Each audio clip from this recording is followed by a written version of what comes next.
Hi, I'm Josh Lyon. Hi, I'm Celine Klein. Hey, I'm Brett Nurse. And I'm Steven Spencer. And they're local filmmakers. Big Hollywood productions use Kingston as a backdrop from iconic films like Superman and Crimson Peak, but also more recently TV shows like Titans, Picard, and The Mayor's Kingstown.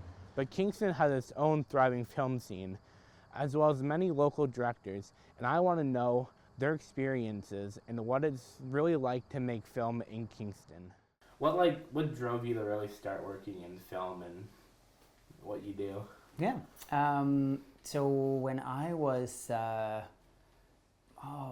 probably about 10 or 11, I used to get together with a friend of mine, and we would borrow a VHS camera from the Limestone District School Board and make home videos. And we did a lot of like Monty Python inspired kind of things, and we even did stop motion animation with VHS, which results in a lot of broken tapes. Mm-hmm. And when you're stopping and starting and trying to do single frames. And it was something that I did for a long time, and always just kind of did for fun. After high school, I went to a biology program to become a lab tech, and I realized one day, after a long day of class, going to the movie theater with my friends, and I left the theater and I realized I really hated what I was learning, and I just spent hours talking about whatever movie we saw that day. And everybody was like, why not working in cinema? It's pretty obvious that's what you're interested in. I've been puttering away on film and trying to do it most of my life in some way or another, and and some shorts and some stuff and some failed attempts at features, and then Steve and I got to work together a lot closer on 21 Brothers, and the film that got the Guinness record for a short period of time for longest film in one take. If we go back further, though, when did you start making movies? Grade 7 or 8 with my Jason versus Freddy short, which only exists now in script format. We grew up in the great desert of technology where there was no way to edit without using 2 VCRs, which would leave, like without a flying head editor, would leave big color bars through every one of your edits, which, kind of interrupted your story. So I just got into writing instead, because there was no way to make a film for yourself. And I just kept doing that for years and years and years. And then ended up going to art school in Toronto, went to OCAD University, and while I was there, did a bunch of film classes, primarily because I really wanted to do more music classes, and they didn't have any more music classes. So the best way I could get away with making music for school was by making film projects and making soundtracks for them. So I just signed up for all the film classes, mostly to make music. And ended up loving it, and then but didn't really think about it as a career until I moved back to Kingston, and I started working with a guy named Lenny Epstein, who was doing videography and filmmaking around Kingston, and he hired me on, and I worked for him for a couple of years, and kind of learned the ropes and all the things you don't learn in school.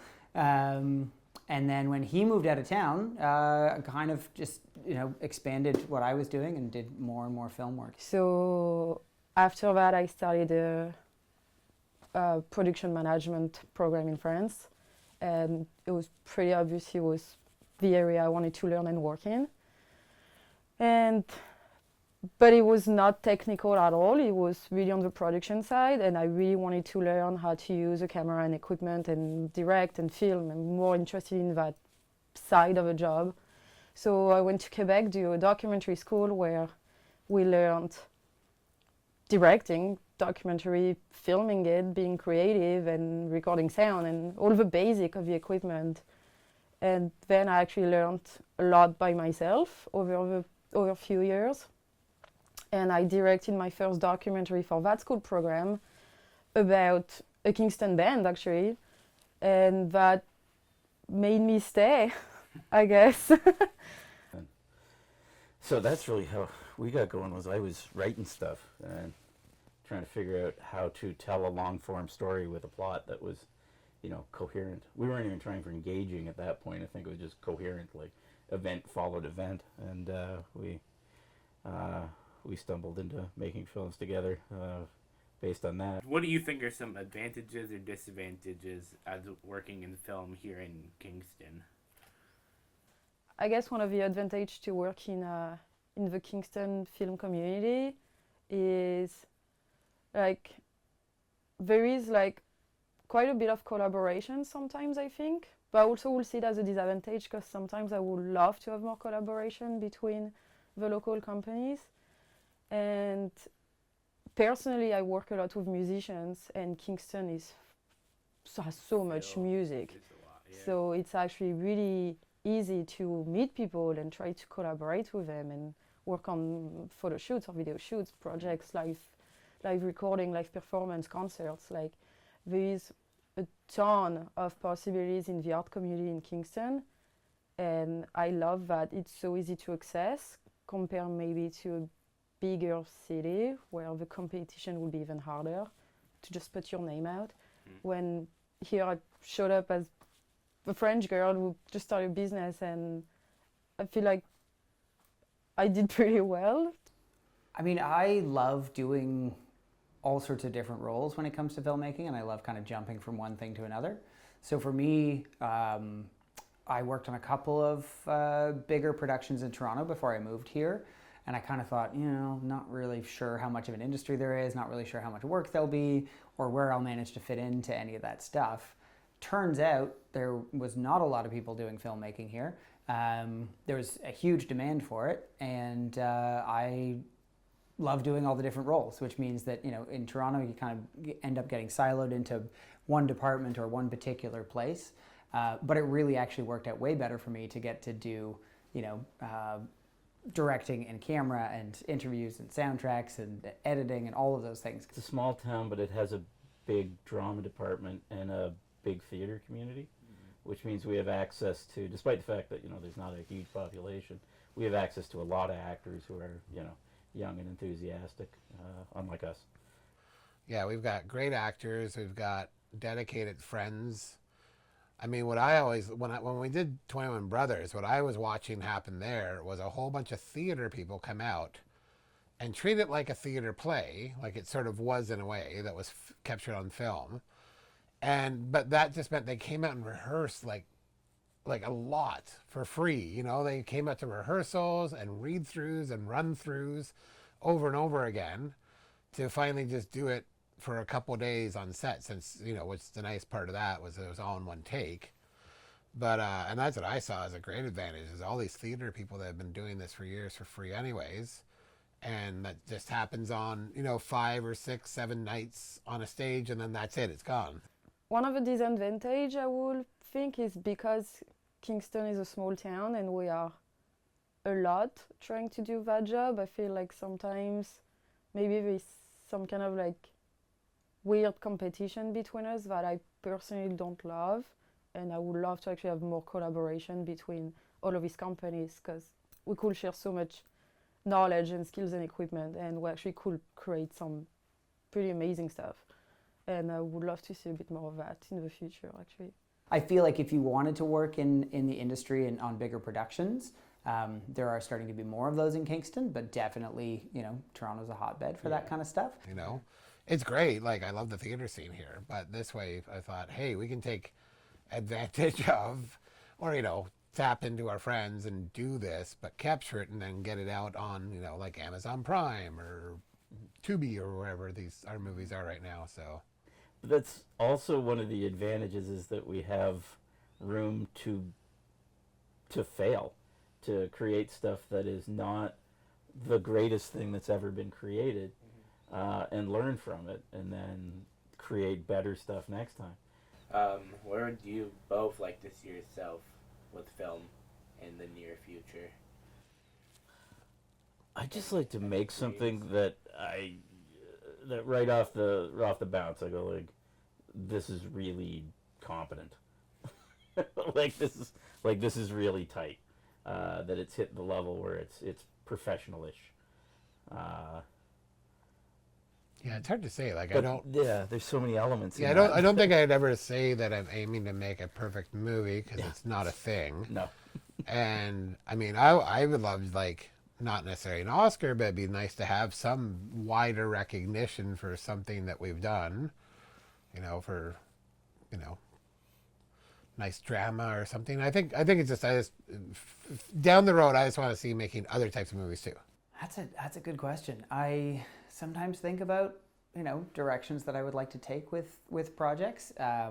So far in my filmmaking career, I have been brought onto all sorts of interesting projects that I've found really fascinating and never would have thought of pursuing or, particularly imagined I'd get to do. So I'm very open to a lot of different kinds of collaborations, and I found that, because of the nature of my work and the kinds of things that I have sort of developed more skills in, those kinds of projects lead to more projects like that. Well, I've always dreamed to work in cinema. There's not much cinema in Kingston, so I don't know if it will require me to move one day somewhere bigger like Toronto, Montreal, or Vancouver. I've always, dreamed to work in cinema, but I also have a lot of personal projects I would love to direct someday, but that require finance and time and creation and collaboration, and I'm not there yet. It's still like a bunch of ideas in my head I would love to make happen. But I would love to just keep doing what I like. My dad always told me, don't go to work and walking backwards, like be happy to go to work, and I love what I do. So I just want to keep doing what I do and more focus on my own personal projects, maybe. I want somebody from the film community in Kingston to come up and pat you on the back and go, hey, that was really good.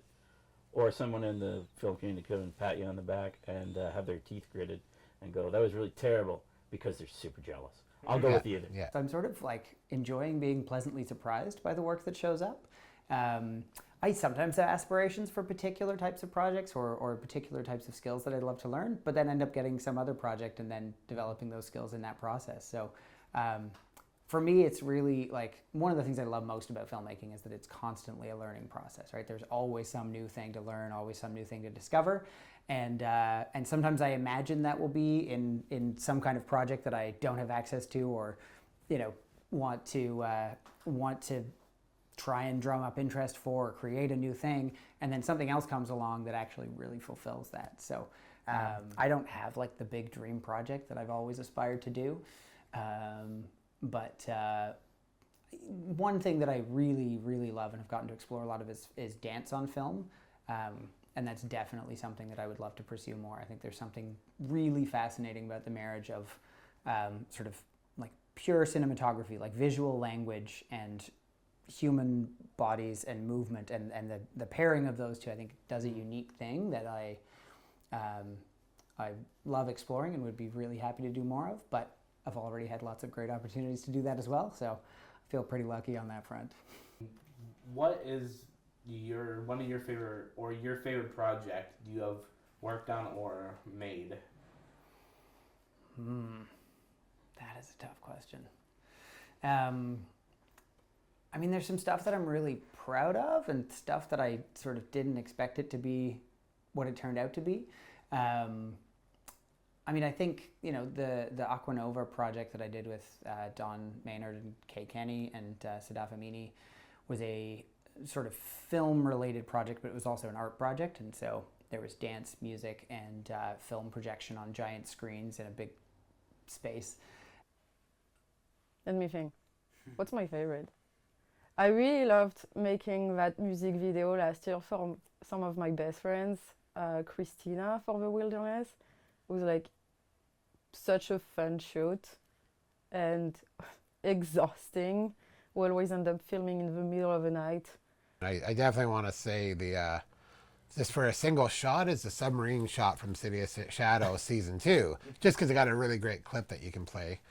But honestly, I think even just back to like either After the Fall, just because it was just a lot of fun and it was this hot, sweaty summer and there's so many moving parts to that, but somehow we went through it and got it so fast. Like we made a movie from idea to screen in 9 months, if not shorter. And just in terms of like a project where I had a huge amount of creative freedom and got to explore dance on film, got to work both with the dancers creating the pieces that were part of that installation, but also have a live performance element and get to be there with an audience experiencing it. It was just a very hilarious music video where we asked a bunch of our friends to participate, and it's really funny, and it's everywhere in Kingston, and we loved in that video also showing like we're in Kingston and making fun almost of their band somehow. Like, I love working with my friends or people I'm close to on videos, and that was like a really good one.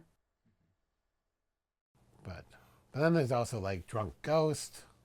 Drunk Like the Ghost small would be my stuff favorite. would be up there too. I actually watched it last night again, and like It's the one where we're most like, it's like, cause it's not like, again, there's shots that are sometimes like we go like, oh, we should have got better focus on that. We should, but it's simple, and all of the elements are there. Like everything we set out to do, we accomplished in that thing. We said we wanted to make a silly gothic horror, like something that looked like a silly gothic horror, and then veers into just bizarre stuff.